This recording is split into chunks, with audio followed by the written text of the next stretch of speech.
नाज़रीन हाणे ख़बर शामिल कयूं था घोसपुर मां नारायण नाज़ जी रिपोर्ट मूजिबि घोसपुर लॻो हादसे जो ज़ख़्मी नौजवान इलाज खां अॻु रस्ते में फौती वियो।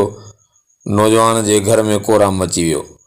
घोसपुर भरिसां इंडस हाईवे ॻोठ वाहिद बख्श ख़ान बिजाणी लाड़ोवार इलाइक़े में तेज़ रफ़्तार ट्रालर जो मोटरसाइकिल सां ज़ोरदार ठक्कर थी पियो, जंहिंजे नतीजे में घोसपुर खां पंहिंजे भाउ अब्दुर्रहमान शेख सां गॾु ॻोठ वेंदे 3 वेरनि जो नौजवान बग्गन उर्फ़ इमरान शेख सख़्त ज़ख़्मी थी पियो, जंहिंखे सदन वारसन शहर जी सरकारी अस्पताल आंदो।